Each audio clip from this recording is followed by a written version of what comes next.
तो नमस्कार। हम लोग इस समय पढ़ रहे हैं दक्षिणी अमेरिका महाद्वीप के बारे में। दक्षिणी अमेरिका महाद्वीप को पढ़ने के दरमियान आपने देखा था सबसे पहले दक्षिणी अमेरिका के देश और उनकी राजधानियों के बारे में, साथ ही कुछ महत्वपूर्ण जो जल संधियाँ थी और इनसे जुड़ी हुई जो द्वीप थे उसके बारे में आपको पढ़ाया था। उसके बाद आपको पढ़ाए हम एंडीज पर्वतमाला के बारे में, कितने देशों में इसका विस्तार पाया जाता है और उनकी क्या स्थितियाँ हैं, एकांकागुआ के बारे में, है ना, इन सब के बारे में आपको बताए थे। फिर उसके बाद आपको दक्षिणी अमेरिका में जो महत्वपूर्ण जो पठार था, जैसे पेटागोनिया का पठार, ब्राज़ीलियन उच्च भूमि, इन सब के बारे में आपको पढ़ाए। उसी क्रम में अब हम लोग आगे पढ़ेंगे, ठीक है। इसके बारे में जो है दक्षिणी अमेरिका के जो प्रमुख घास के मैदान हैं उनके बारे में पढ़ना शुरू करेंगे, ठीक। सबसे पहले इधर से देखेंगे, दक्षिण क्रम में हम देखेंगे यहाँ पर ब्राज़ील में एक घास का अर्जेंटीना में एक घास का मैदान पाया जाता है। इसको बोला जाता है पंपास। क्या बोलते हैं? इसको बोलते हैं पंपास। ये क्या है? घास का मैदान है। इसकी विशेषता क्या है? सबसे पहले ये टेम्परेट जोन में है, यानी कि शीतोष्ण घास का मैदान है। शीतोष्ण घास का मैदान है। कौन? पंपास की बात हो रही है। यह है कहाँ? तो हम बताएंगे यह है अर्जेंटीना में। कहाँ है? अर्जेंटीना में इसका विस्तार पाया जाता है। बात किसकी हो रही है इस समय? हम लोग बात कर रहे हैं पंपास के बारे में। पंपास का विस्तार कहाँ है? अर्जेंटीना में इसका विस्तार पाया जाता है। मान लीजिए एग्जाम में गए और पंपास के मामले में अर्जेंटीना विकल्प में है ही नहीं, तो आप ये कहेंगे कि मास्टर गलत पढ़ा दिया। नहीं, तब उरुग्वे हो सकता है कि विकल्प में हो, क्योंकि इसका विस्तार लगभग उरुग्वे में भी है, ठीक है। तो अर्जेंटीना और इधर कहाँ? उरुग्वे तक पूरा इसका विस्तार पाया जाता है, लेकिन मुख्य तौर पर अर्जेंटीना ही सही है, ठीक है ना। आप दोनों चीज़ें जानते रहें, ठीक है। और जाने यहाँ पर जो है ना, यहाँ पंपास पाया जाता है, यहीं पर गेहूं का उत्पादन होता है। किसका उत्पादन होता है?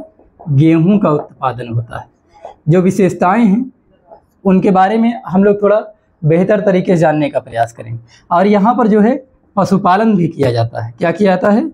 पशुपालन का कार्य होता है। अरे जहाँ घास का मैदान होगा, जहाँ घास पाई जाएंगी, जाहिर सी बात है वहाँ पर क्या होगा? पशुपालन तो होगा ही, क्योंकि पशुओं का आहार आसानी से उपलब्ध हो जाता है।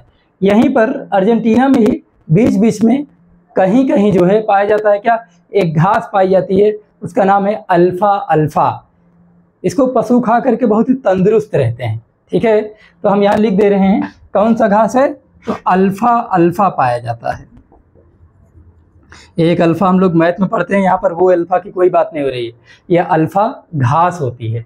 अल्फा अल्फा जो घास है, इसको जब पशु खाते हैं तो बड़ी तेजी के साथ जो है उनका विकास होता है, तंदुरुस्त रहते हैं, ठीक है। और उनके लिए बहुत ही पौष्टिक माना जाता है। यह कौन? अल्फा अल्फा घास का मैदान, ठीक है। तो इस तरीके से हम लोगों ने देखा किसके बारे में? अभी पंपास के बारे में। सबसे जरूरी लाइन यही है कि ये शीतोष्ण है, ये जानना ज़्यादा जरूरी है, ठीक है। या मान लीजिए एग्जाम में नहीं शीतोष्ण, तो आप उपोष्ण कह लीजिएगा, टेम्परेट जोन में जो है, ठीक है ना, उपोष्ण कह सकते हैं, कोई दिक्कत नहीं है, ठीक।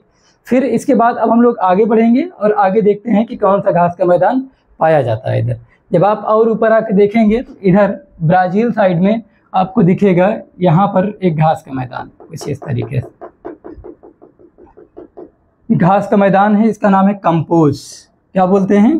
कंपोज कहा जाता है, ठीक है। ये कहाँ पर पाया जाता है?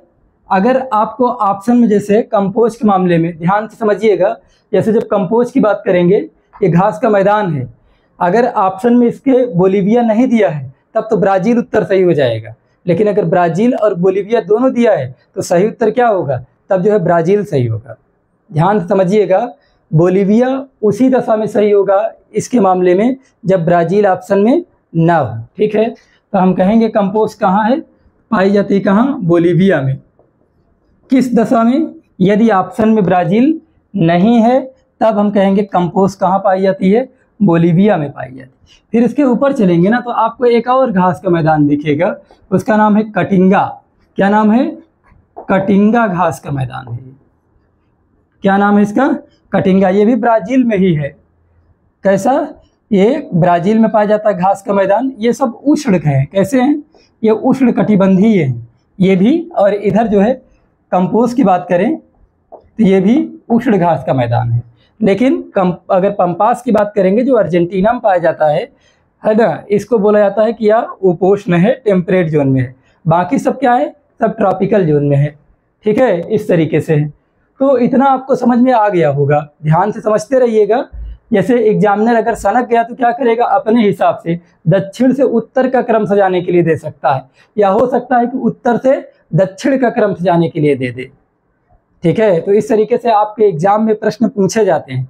अब रटने रटाने वाला नहीं पूछा जाता कि अर्जेंटीना का हृदय जो है पंपास को कहा जाता, तो इसके बारे में प्रश्न पूछे नहीं। अब क्रम सजाने के लिए ज़्यादा आता है। या फिर एक तरफ घास का मैदान दे देगा, एक तरफ देश का नाम कहेगा, निम्नलिखित का मिलान कीजिए। और ये मिलान तभी हो पाएगा जब हम लोग मैप पर बहुत ध्यान से देखे होंगे। हमसे कई लोग कहते हैं ना विद्यार्थी की, सर मोटिवेशन कुछ बीच में बोल दिया करिए, लगातार पढ़ाते मत रहा करिए। अब आपका पढ़ने का मन नहीं लग रहा है तो उसमें हम क्या कर सकते हैं, 25 मिनट के लेक्चर देखने में इनको मोटिवेशन चाहिए। भाई पहली बात तो वैकेंसी आ नहीं रही है, दूसरी बात वैकेंसी अगर आएगी भी तो उस पर जो है भीड़ बहुत ज़्यादा रहेगी। अगर सही सलामत अगर करा लिया गया पेपर, तो पहली बात तो पेपर कराना इनके बस का नहीं है। अगर ये पेपर किसी तरीके से करा लेते हैं तो आपको पता है बेरोजगारी का दौर है, इसमें भरे रहेंगे विद्यार्थी। एक सीट पे हो सकता है 100 लड़के ज़्यादा लड़े, ये स्थिति है। तो ऐसी स्थिति में आपको मोटिवेशन की आवश्यकता नहीं है, आप खुद ही जान रहे हैं कि आपको क्या करना है। ठीक है ना, तो हम लोग खुद ही इतना मारे हुए हैं बेरोजगारी के दौर के, तो हमको किसी मोटिवेशन की जरूरत नहीं। हमारी स्थितियां ही हमारे लिए मोटिवेशन का काम कर रही है ना। तो साथियों इन चीज़ों को ध्यान दीजिए, आप हमारे विद्यार्थी हैं, हम हमेशा यही चाहेंगे कि आप लगातार पढ़ें, जल्दी सफल हो जाएं, दूसरों को फिर मोटिवेशन देना शुरू करें, है ना। तो ये प्रयास करेंगे हम लोग। खैर ये कटिंगा हुआ, अब कटिंगा के ऊपर चलते हैं। कटिंगा के जब ऊपर चलते हैं तो हमको एक और घास का मैदान यहाँ दिखाई देता है, इस क्षेत्र में सबसे उत्तर में।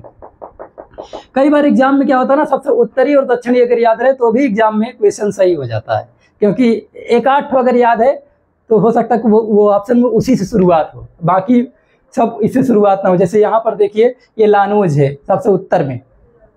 अब किसी ऑप्शन में पता लगा सबसे उत्तर वाला दिया ही नहीं है, सब केवल इसी में दिया है, पहले ऑप्शन में मान लीजिए कि लानोज दिया है, बाकी में नहीं दिया है, तो बाकी पढ़ने की फिर ज़रूरत भी नहीं है। जो बहुत अनुभवी लोग होते हैं, विद्यार्थी जो अनुभवी होने लगते हैं, वो यही कारण कहते हैं ना कि हम पढ़े नहीं तो फिर भी सही कर ले गए। उनको एक तो पता अगर लानोज के बारे में भी तो सही कर ले जाएंगे वो, इस तरीके से। अब देखिए ये लानोज है सबसे उत्तर में, देखिएगा क्या है ये लानोज, स और जा दोनों कहा जाता है, इसको ध्यान दीजिएगा। कहाँ पाया जाता है तो हम कहेंगे मुख्य रूप से वेनेजुएला में। कहाँ, वेनेजुएला, ये चर्चा में बना रहता है करंट अफेयर को लेकर के भी। ठीक है, मुख्य रूप से वेनेजुएला। लेकिन जैसे आप पढ़े एग्जाम में बैठे, एग्जाम में बैठने के बाद आप देख रहे हैं कि वेनेजुएला ऑप्शन में नहीं है। इसमें कोई कसम खा करके नहीं पूछता है कि एकदम फिक्स है कि यही देश, नहीं, कई देशों में विस्तार पाया जाता है ना। तब हो सकता है अगर वेनेजुएला अगर नहीं है तो ऐसी दशा में क्या होगा, हो सकता है कोलंबिया या फिर गुयाना, इस तरीके से ऑप्शन दिया रहेगा। क्या या था, या तो कोलंबिया या फिर क्या गुयाना, तो इस तरीके से हम कहेंगे इनका विस्तार पाया जाता है। लेकिन मुख्य रूप से लानोज कहाँ है, वेनेजुएला में ही पाया जाता है।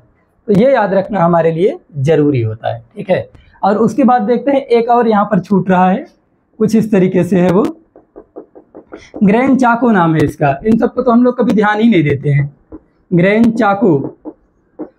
ठीक है, ये भी क्या है, घास का मैदान ही है ग्रैंड चाको भी। ये यहाँ पर मिश्रित वनस्पतियां पाई जाती है, कोई फिक्स कोई एक वनस्पति नहीं पाई जाती है, कई सारी वनस्पतियां यहाँ पर मिली जुली रूप में पाई जाती है। कहाँ, ग्रैंड चाको। पूछा जाए किस देश में है ग्रैंड चाको तो हम कहेंगे बोलीविया और ब्राजील के बीच में। इधर क्या है, बोलीविया, इधर ब्राजील, इनके बीच में है, यानी दोनों देशों में इसका विस्तार पाया जाता है।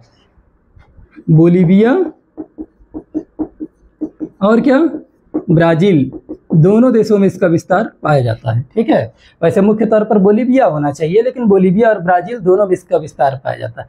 कैसी वनस्पतियां पाई जाती तो हम बताएंगे यहाँ पर कि मिश्रित वनस्पतियां पाई जाती है। किसी एक वनस्पति का हम लोग नाम नहीं ले सकते हैं, अगर नाम लेते हैं तो गड़बड़ हो जाएगा फिर। ठीक है, इस तरीके से ये आज आपको बताए हैं बहुत ही कम समय में, क्या, घास के मैदान के बारे में। अब एग्जाम में आपसे हो सकता है कि एक तरफ घास का मैदान दे दे, एक तरफ देश का नाम दे दे, है ना, इस तरीके से दे दे, या फिर ऐसे हो सकता है कि उत्तर से दक्षिण क्रम भी सजाने के लिए आ सकता है। ठीक है, तो आप इसको सारी तरीके से आप पढ़ लीजिएगा, खासतौर से इसकी मैपिंग जरूर देखिएगा, इसकी लोकेशन क्या है ना, क्योंकि एग्जाम के लिए लोकेशन सबसे ज़्यादा मायने रखता है। और इसीलिए हम लगातार प्रयास कर रहे हैं आपको क्या कि ज़्यादा से ज़्यादा हर चीज़ को मैपिंग पर बताएं। कोई भी ऐसी बात ना हो जो मैपिंग पर ना हो, क्योंकि मैपिंग पर रहेगी तो आपके दिमाग में वो हमेशा के लिए बनी रहेगी, है ना। और अच्छे से पढ़ाई लिखाई करते रहिए, ठीक है। और अब इसमें कोई खास चीज़ें हैं नहीं, आगे देखते हैं मरुस्थल वगैरह के बारे में इसमें, ठीक है। तो अगले लेक्चर में उसको पढ़ेंगे, हर एक नई टॉपिक जो भी रहेगी उसको अलग लेक्चर में हम लोग कवर करने का प्रयास करेंगे। लेकिन आप लोग पहले भी आपको समझाए थे कि जितने लोग जुड़े हुए हैं हमसे वो सब थोड़ा सा प्रयास कर लें। आप अगर शिक्षा से नहीं भी जुड़े हैं, पहले कभी जुड़े थे, अभी हैं, तो कम से कम लोगों को जोड़िए। हम कोई गलत कदम नहीं उठाए हैं, एक अच्छे कार्य के लिए प्रयास कर रहे हैं, तो कम से कम आप भी तो हमारा सहयोग करिए उसमें। अगर अच्छे काम में अगर सहयोग नहीं कर रहे हैं तो इसका मतलब आप बुरे का सहयोग कर रहे हैं। इसलिए ज़रूरी है कि थोड़ा बहुत सहयोग करते रहिए हमारा भी। लोगों से सब्सक्राइब करवाइए, है ना, लाइक करवाइए, जो नहीं कर रहा है ज़बरदस्ती पकड़ करवाइए, जैसे जो हो, ठीक है। आज के लिए इतना ही रखते हैं, बाकी अगले लेक्चर में आपको बताएंगे।